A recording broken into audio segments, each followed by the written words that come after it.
Hey guys, this is Rise, and I'm back with Klazart, the Godfather himself, for the fifth match of the match between CJ Ennis and Team Estro. It's been an exciting ride so far, Savior bumping up the intensity about tenfold with his last performance, and I can only hope for some more of that in this match. Certainly, he's not playing the top pros right now, but Sangho has occasionally come out and done something good, but we'll have to see if he's able to hold up against the ridiculous skill that Savior has been pulling out of his back pocket in the recent couple of games that we've been not only watched in this series but in the past series. So really, Savior is right now holding up his bargain of destroying everyone in 2009, and we're about to find out if he can do it again. These two players are facing off on Medusa, which is a slightly, I believe, Zerg favored map.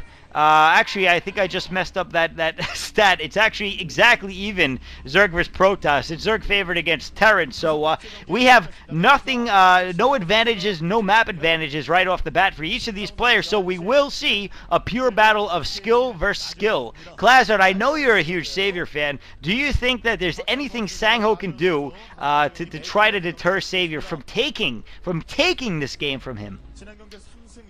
I think Saviour's going to have to make a mistake, and he doesn't seem to be in the sort of form where he's likely to do that. After seeing what Savior did to Bisu and what he's been doing to Protoss and other opponents for the last week or so, I don't give Sangho very high chances. I mean, if it was Bisu there, even then I would probably be favoring Savior. The way Savior's playing right now, someone like Sangho needs to be on a map that actually favors his race against Savior to actually stand a chance. And maybe I'm being a little bit biased here, but I think Savior's play probably merits that bias to a degree. And he's gonna notch up. I think he's gonna be notching up a pretty impressive win record. He's got a pretty much so far he's got like a 4 or 5-0 win record in the Pro League already, and probably something like a 7 or 8 or 9 straight wins in his last few games. And some of them have been against top-notch opponents, but. I approach this game and Savior's current play with a sense not only of excitement and enjoyment, but also a dollop of trepidation. I don't want Savior to overdo it. I don't want him to overextend himself, and I'm worried that he might be doing just that. CG seem to be relying on him on the in the Pro League. The good thing for Savior, ironically, is that he's not in the OSL. I think Savior can handle playing the Pro League and the MSL as long as he doesn't have to focus on the OSL as well. But I think Savior needs to concentrate on securing that MSL title, which would, I believe, be his 4th MSL title. Sangho getting his probe in early, just harassing Savior, preventing him from getting that National Expo down. Good play by him, and he really needs to do all these little things and play pretty much perfectly to put Savior on the back foot, considering the sort of play we just saw from Savior in the last game against Really. And that was a great game of StarCraft. And again, I cannot stress how immaculate Savior's Scourge play was in that game. I gotta say, I think the heavy amount of games that they're putting him through is actually good for Savior. I think the fact that he's on a streak is great for his psyche, because we've seen Savior, when things aren't going well, things really don't go well. When it rains, it pours for Savior, and really, right now, it is sunshine and picnics for Savior. He's having a great time, and he's gonna show it by hopefully destroying another player. Right now, it looks like he's trying to get rid of the scout of Sangho. Sangho is going for his quick expansion. He's got that forge going up, and really his timing, actually I don't know if he had the best timing on that. Normally you want to have your forge going up by the time the spawning pool is halfway done, so you can see that he's trying to delay those lings of Savior, and it looks like Savior may just potentially get there right in time to take those out. We are seeing probes coming off the line. He's going to try to defend with probes and cannons against these lings. It looks like it's going to be real close. Savior does manage to get in before the cannons go up. He is getting shots on the cannons. He's got a good surround on the first one. If he can take out a few probes, he's going to be in a great position. If he can get out the second cannon, that probably will be game. He's got 4 lings still. He's lost 2 so far. If he can manage to get inside the base before those cannons get up, he will get a good scout as well. 1 link gets in. Another link tries to get in but gets taken out. Savior, though, has already done the damage that he wanted to do. He did take advantage against Sangho's poor game sense in making his forge way too late, trying to get the Nexus done before the forge goes down, which is a ballsy move against a player like Savior, who is aggressive with his lings. And now he has gotten that ling in. While he won't be able to do too much more damage with that ling, most likely he will have enough information, if he can keep it alive for a while, to really bother Sangho. And doing the damage early on that he needed to do, Savior has already established a bit of an advantage in this match. Yeah, I've got to say, it looked a little bit worrying for Savior initially because Sangho really delayed for a long time Savior's natural expo from going down. He did a great job with his solo probe, and Savior's spawning pool was pretty much finished by the time his hatchery went down, but Sangho was concentrating, it looks like, so fiercely on denying Savior his expo that he actually forgot to put his forge up in time, and as a result of it, Savior with the Lings was able to get in, and any advantage that Sangho had managed to gather from delaying Savior's expo going down, I think he lost by losing those 4 probes. 4 probes is a lot for a Protoss to lose early on, and I think that that's pretty much equalized the situation. Savior, meanwhile, has taken another expansion at the 530 position. Sangho looks like he's now putting his Cybernetics core down, and he has gotten a probe in Savior's base as well. But Savior, interestingly enough, not taking the expansion up behind his base, which is a little bit surprising because you would want to have that expansion up and maybe have a Sunken or something in there, or a Spore Colony, just to prevent the Protoss coming in with a shuttle up from behind and from the rear, and being blindsided by it and not seeing it, and not having any defenses in place, and allowing the Protoss to establish some sort of I suppose a beachhead behind your main. That wouldn't be a great situation for a Zerg player, but nevertheless I guess Savior decides he wants to try and get that 3 gas up running early, and the fact that he set Sangho's economy back a little bit and that he's continued to harass Sangho might actually allow Savior to get that 3 gas going, and if Sangho doesn't do something about it soon, Sangho might find himself in a world of trouble. Now Sangho is sending a Zealot out. he's actually sending that to deal with the Zergling. I'm not sure if Sangho has scouted that 3rd hatchery, but he has seen the fairly late layer, so he is sending his probe around, and he might actually be able to see spot the 3rd hatchery now. And maybe that's why Savior was clever in putting that 3rd hatchery down where he did, because it's taken Sangho that much longer to find it. Stargate also now going up for Sangho, while Spire goes up for Savior.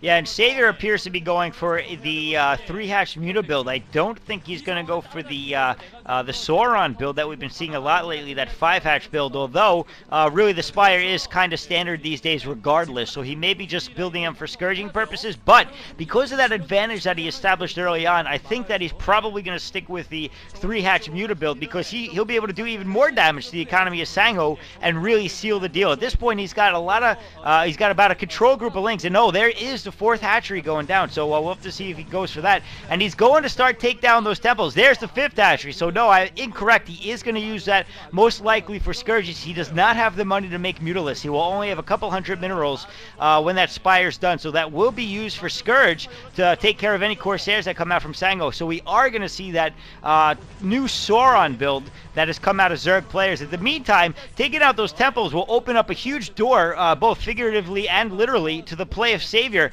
If he's able to start getting those Hydras that he's bound to be getting in the very near future, he will be able to do a lot of damage by breaking in that direction. There is the Corsair about to scout the rest of Savior's build.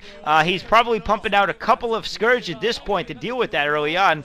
He may even be making a few Muta to try to do some harassment. There are the Scourge right there. They are going to chase the Corsair away, and in the meantime, Sangho is going to want to probably put up a pylon in the back. He is heading that direction now with a probe, and he probably doesn't know how many temples he's lost at this point in the game, but he has probably lost 3 or 4, and now some Mutas are coming out to do some harassment as well. And there we see the Hydralisk Den, so Savior already getting ready for that tech switch.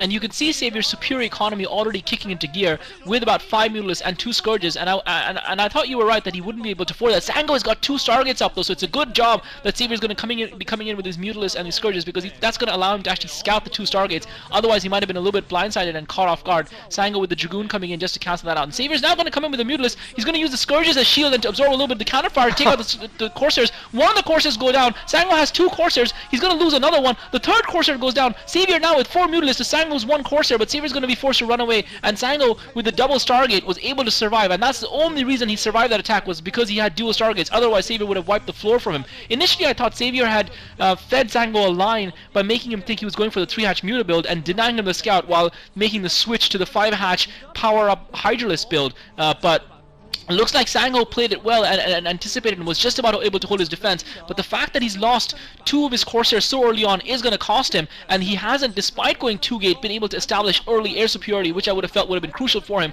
The other thing is that he hasn't really got anything else on the ground. He's got a couple of Zealots. He is spinning away. It looks like he is upgrading his air in anticipation of Savior and trying to get that air control. So Sangho looks like he's going to try and persist with the Reaver Sarah build, and I'm not sure how effective that's going to be for him against Savior, and indeed the robotic support bait now going up up for Sangho. So look, it definitely looks like he's going to go for Reavers here, and I don't feel it's going to be effective because it's going to come quite late, and Saviour's got masses of Scourges out, and Saviour now is going to take that Photon Cannon down as well. That's with his Mutalisk. So these Mutalisks are really doing a great job for Saviour, and he still has to produce a single Hydralisk from what I can tell. And now Sangho coming in with the Corsairs. Saviour trying to catch them off with the Scourges, and looks like Saviour managed to kill, I think, only the one Corsair with those Scourges. So that was a little bit wasteful from Saviour. He sacrificed quite a few Scourges there, but he's still in a pretty strong position because his economy is untouched by Sangho, and now he's getting defenses up all over the place. Yeah, and I mean, he is playing Power Zerg, and oh, look at that beautiful just flowering of his mutas as he just breaks them into different sections. And Sangho finally coming up to his senses, dropping a shuttle full of Zealots here to harass one of Saviour's expansions. He is probably going to take out that hatchery. I don't think Saviour's going to be able to take out those units soon enough. Although, no, he is reinforcing at this point quick enough with a bunch of Hydras and Lings, which the Corsairs aren't going to help with. So that heavy Corsair build that we're seeing from Sangho really doesn't seem to me to be paying off, and it looks like Saviour with a ton of hatcheries is going to go into serious production mode in the very near future. Sangho now trying to establish his third base, his second expansion at the mineral only behind his main base, and really Saviour already very ahead economically. He's been off 4 bases for quite a while at this point. He's got a lot of hatcheries. He started producing those Hydras. He's got 2 evolution chambers, so he's going for the upgrades, and we're only now seeing Reavers coming from Sangho. So while he's got that large group of Corsairs, they're somewhat ineffective because really they're going up against Hydras. What good is that going to do? They're going to try to take out as many Overlords as they can, and that's where they are only going to be effective at this point. But Saviour, I think, has the ability to really deal with this and take out those Corsairs with his Hydra force without too much of a problem. And of course, later in the game, those Corsairs get harder and harder to control as we see players who carelessly run them into large groups of Hydras and start losing them way too quick. And Saviour still has some mutas that he can use for scouting and other purposes later. So really, I think Saviour's just got the superior build right now against what Sangho is going to throw out, especially with the slow ability of making those Reavers. He's just so far behind, and Saviour continuing to try to break in the back door of Sangho's base, taking out another temple. Now with those Hydras with range, any cannons that Sangho can put up will not be able to take out those Hydras. They will outrange them, so he will force his way into the back door, and all Sangho can do is try to reinforce that with his Reaver. But of course, the Reaver cannot do anything until that door is open in the first place. But look, it looks like he's going to go for some harassing in the meantime, and Saviour doing the same. So brilliant tactics from Saviour, and really Sangho not doing too bad of a job either. I just don't think he's got the best build. Yeah, Sangho has taken such a long time to establish his air superiority. He took such a long time to establish air superiority with his Corsairs, and even then he didn't kill all of Saviour's Mutalisks. Saviour managed to keep 3 or 4 of them alive that he's used to continue to harass Sangho. And Sangho, what Sangho really needed was dual robotics facilities to pump out those Reavers ASAP so that he would have enough for defense as well as offense, but he hasn't been able to do that. Now he's finally found Saviour's hiding Mutalisks, and he's going to chase them around and try and kill them. But Sangho has to now decide between defending and attacking, and Saviour's got 1-1 upgrade on those Hydralisks. Sangho does have the lone Reaver in his base. Saviour's now bringing those Mutalisks up to try and join those Hydralisks, and Sangho doesn't have enough Reavers to both defend both his natural expo as well as the back door, as well as do harassing on Saviour. And if you leave a Zerg with 4 bases and so many hatcheries and the kind of production and upgrade capability that Saviour has to just be able to do whatever he wants, it's going to be suicidal for you. The whole point of Corsair Reaver, the whole philosophy of Corsair Reaver is to keep the Zerg off balance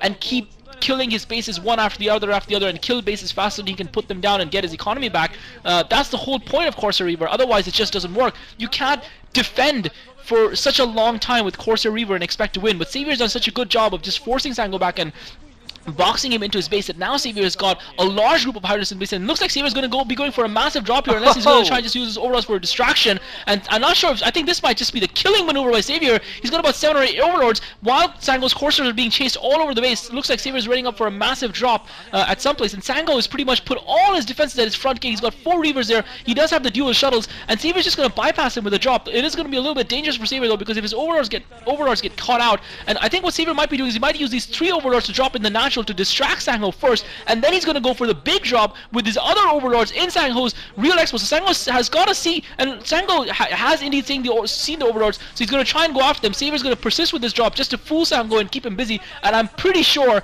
that Savior's going for another drop somewhere else, and that's exactly what Savior's going to do. The timing of that wasn't great from Savior though. The drop should have been going in simultaneously, but he has managed to pull those coursers off the position. The coursers are scrambling back. Savior, however, ineffective, so Savior's gambit not paying off. Even though he managed to distract Sangho enough to get his overlords in position, he wasn't really able to do it. Meanwhile, Sangho has come in with 2 shuttles full of Zealots, speed upgrade Zealots, pounding away against those Hyrule, but those Hyrule are 1-1 upgraded, and I don't think those Zealots have any upgrades on them at all, and Savior's going to be able to defend this quite comfortably, losing only a couple of Hyrule in the process, and I don't think that there were 8 Zealots that Sangho could have afforded to have wasted. Savior is now in a position to now put another expansion down at the 8 o'clock base, am I right, or has Sangho not killed a single unit with his Reavers so far 15 minutes into the game?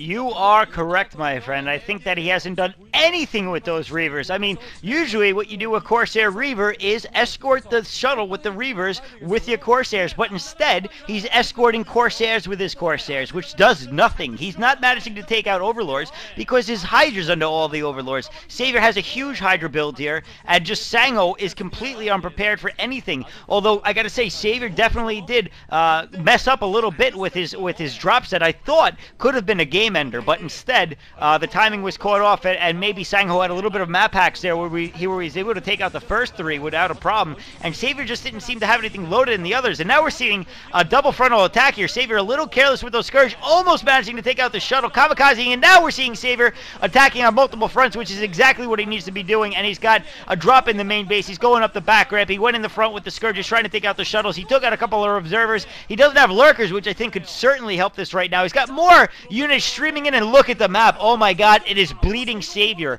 It has units streaming across the map. He's got 5 bases. He's got 6 bases maybe. He is all over the place. He is in Sangho's base, and he is just taking out all Sangho's Corsairs. He is breaking in the front door. The Reavers are just coming back now to try to defend, but it is too late. A damage has been done here. Those Reavers are going to be ineffective because he is attacking on multiple fronts, and they are only present in one front, and Savior is going to take this match. There is no way Sangho can come back from this point.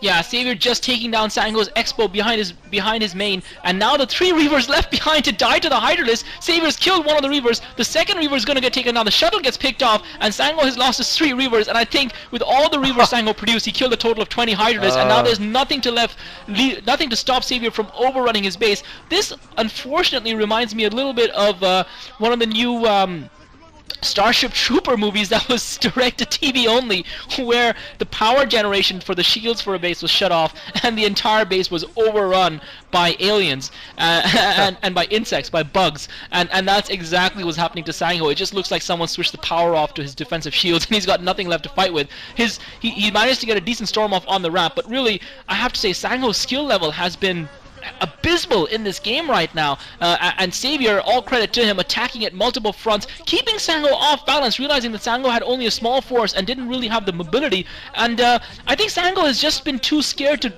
do any sort of attack, although a lot of the credit for that goes to Savior, but Savior has completely outplayed Sangho, building up a consistent step-by-step advantage throughout the course of the game, and even though this is almost a 20-minute game between these two players, Sangho hasn't been in it from pretty much the 3rd minute.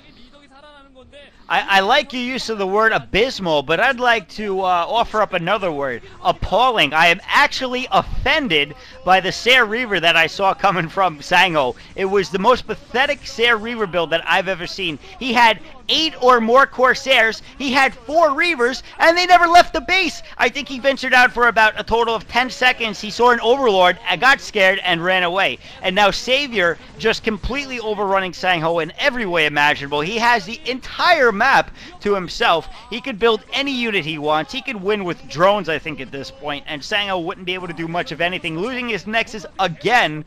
And really, I'm just waiting for Sangho to GG at this point.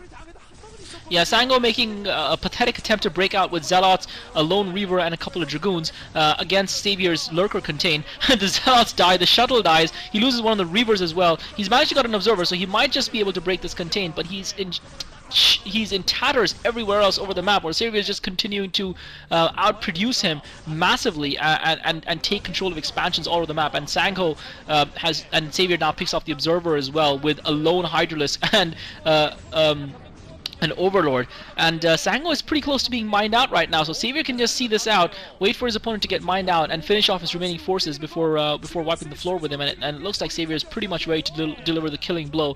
Sangho trying to push out and break out. He's managed to build up a decent sized army in the middle there. Unfortunately, their army is just about to meet its doom.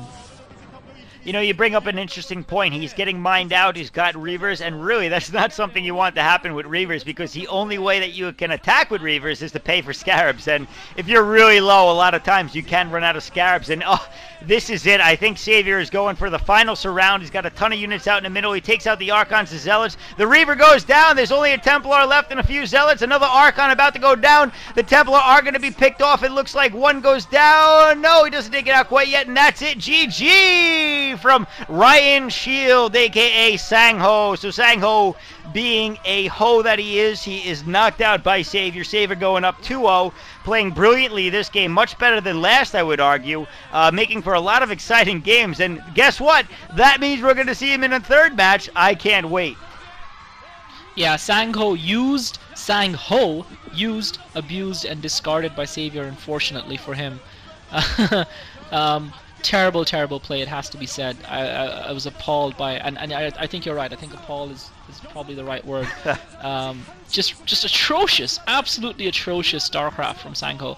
I think he got off less Storms than he had High Templar, and less Scarabs than he had Reavers. I think that's how bad it was. GG, at least Xavier provided a little bit of entertainment in that match.